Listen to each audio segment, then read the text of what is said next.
Karine, tu es la coordinatrice de la Maison ligérienne de l'image. Peux-tu nous présenter ce tout nouveau centre régional de la photographie de Tavers?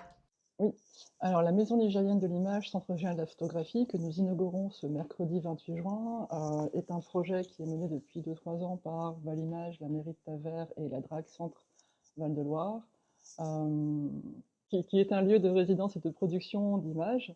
Nous avons réhabilité une ancienne école de garçons, un bâtiment de la Troisième République, pour en faire un centre de résidence où il y aura à l'étage 2 appartements pour recevoir 2 résidences simultanément, photographie, art visuel, vidéo, et au rez-de-chaussée, ce sera un rez-de-chaussée équipé pour recevoir du public et de la production, c'est-à-dire il y a un studio photographique complètement équipé, un labo numérique, un labo argentique et une salle de formation. Euh, Nous allons inaugurer ce lieu le mercredi 28 à 16 heures avec la mairie de Tavers, et nous allons aussi y implanter un premier événement qui s'appelle Superpose et qui va permettre aux habitants de réaliser des studios, de faire des initiations, de participer à des ateliers sténopés ou des studios photo. Donc la Maison ligérienne de l'image va évoluer. Est-ce que tu peux développer le projet de lieu de monstration? Alors, c'est une première étape. Il y aura d'abord effectivement ce centre de la photographie dans l'ancienne école de garçons, avec de la production et de l'accueil de résidents. Et nous visons d'ici quelques années à y annexer un lieu de diffusion qui puisse permettre de montrer les expositions que jusqu'à présent nous montrions dans des lieux annexes, des disparates, qui étaient soit l'église de Beaugency, soit la chapelle de l'Hôtel-Dieu, qui sont magnifiques et qu'on utilise encore cette année. Mais ce que nous souhaiterions, c'est avoir un lieu qui soit pérenne, qui soit dédié aux expositions que nous produisons et dans lesquelles nous pourrons aussi accueillir des expositions patrimoniales et d'autres événements liés à l'image, des projections, de la programmation de courts-métrages, d'autres diffusions. Alors c'est l'association Valimage qui porte ce projet, une association qui est en activité depuis 1999. Quel était son rôle?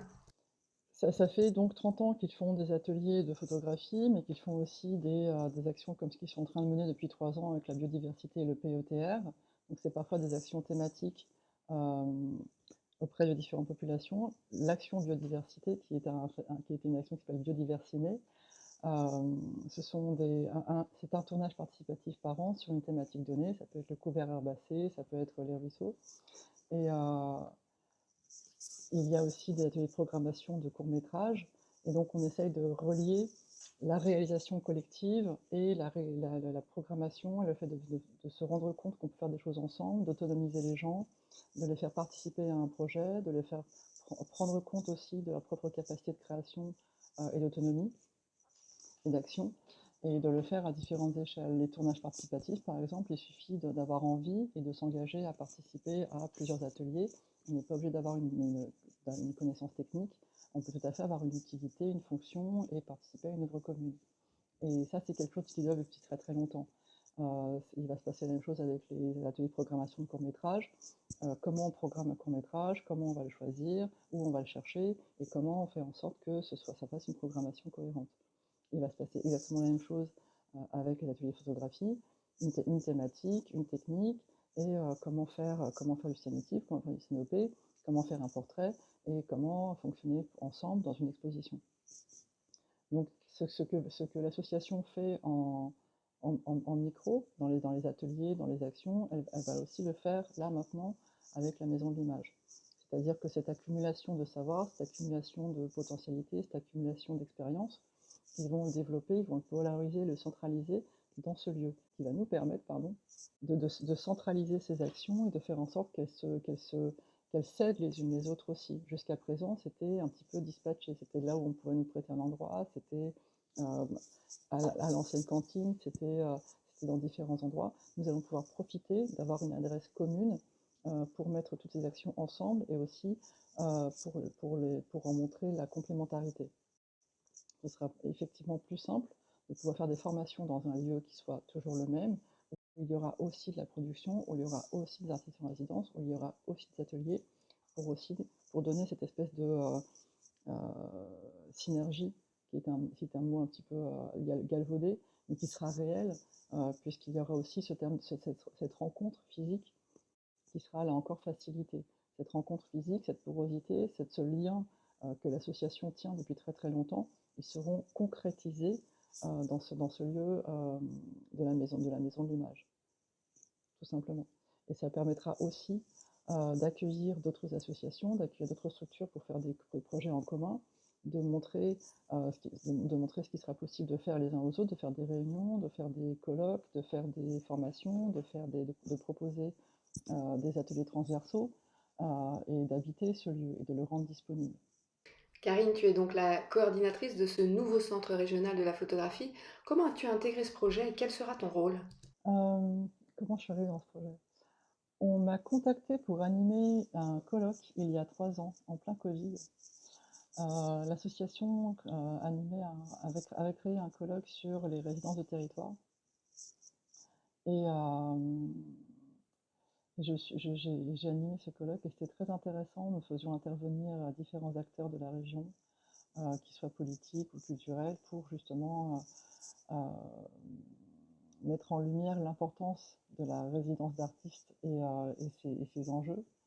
Et suite à cela, je suis devenue leur conseillère artistique, c'est-à-dire que nous réfléchissions ensemble sur la stratégie à aborder sur la maison de l'image à créer, la maison ligérienne de l'image. Nous réfléchissions ensemble à la structuration de l'association et nous réfléchissions ensemble aux possibilités de l'association en regard de cette maison de l'image. Donc nous avons déjà participé à co-créer ce projet. Et j'en suis venue à, naturellement, ils ont fait avec moi ce qu'ils font avec les autres, ils m'ont transformée en résidente au final, voilà. De conseillère, je suis maintenant assignée à résidence. Ce qui au final montre l'efficacité redoutable de l'équipe en question. Le projet se structurant, il devenait de plus en plus séduisant, il devenait aussi de plus en plus naturel, que nous avions plus à faire que simplement du conseil stratégique. Et j'en suis venue à intégrer l'équipe en tant que coordinatrice. Depuis quelques mois, en fait, depuis février 2023. Quels vont être les prochains rendez-vous de cette maison ligérienne de l'image?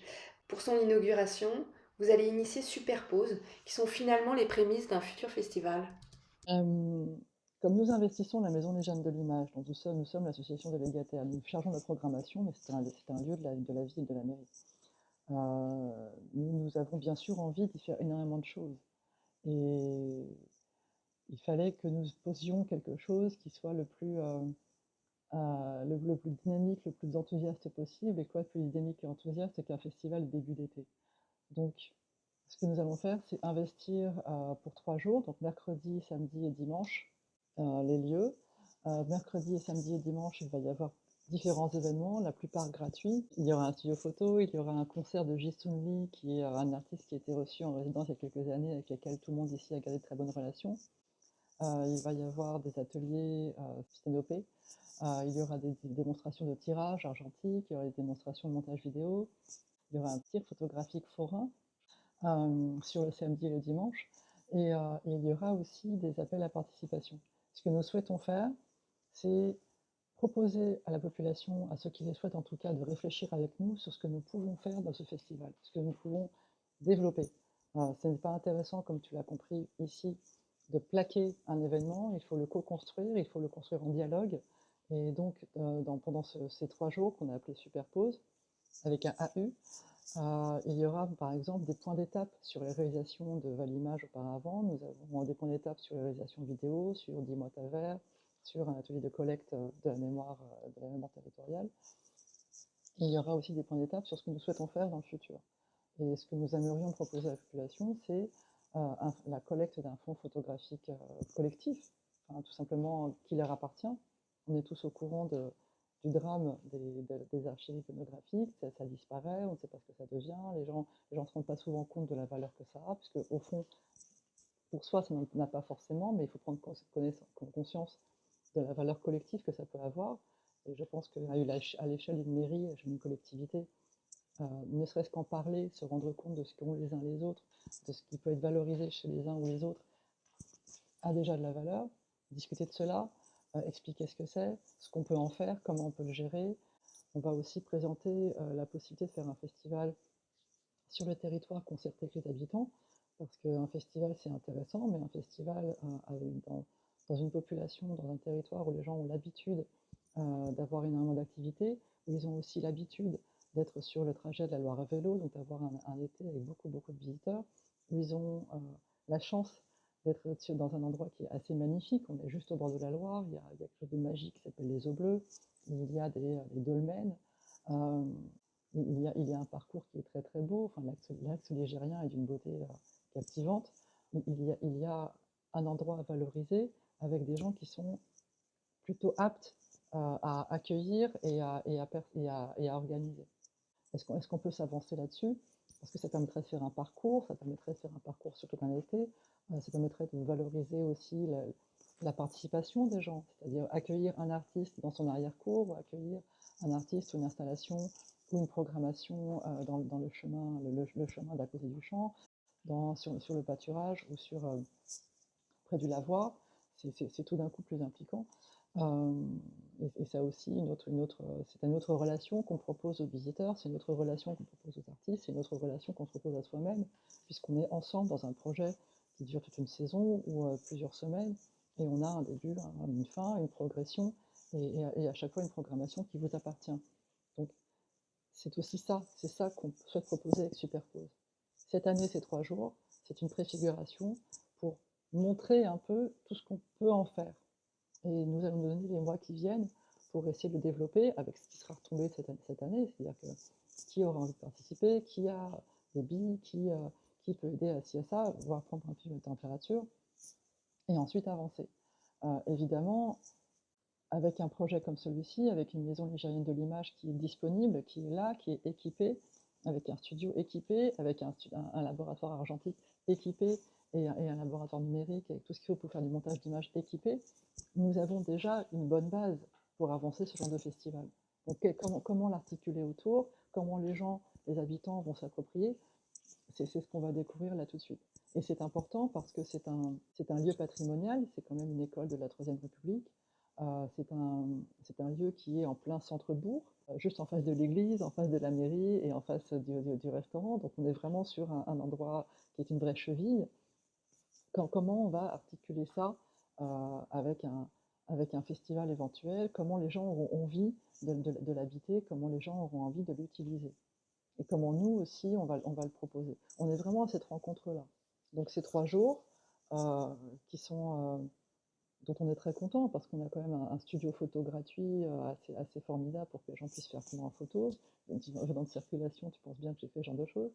On en a un deuxième le week-end pour permettre aux gens de se faire prendre en portrait, pour les aider à avoir une meilleure photo de soi sur LinkedIn, les CV, les sites, etc. Parce que c'est toujours un petit peu compliqué. Faire des démonstrations de tirage argentique pour expliquer ce que c'est, des démonstrations de vidéos pour expliquer ce que c'est, un atelier de sténopée qui a déjà beaucoup de succès, qui est très réservé. On est vraiment dans la démonstration totale de la capacité de la maison de l'image. On va essayer de montrer à tout le monde ce qu'on peut faire de mieux dans ce lieu. Alors la réception des travaux, c'est aujourd'hui. Hein, donc c'est encore très très très frais. Mais on est déjà dans l'occupation et on est déjà dans le développement. Merci beaucoup, Karine.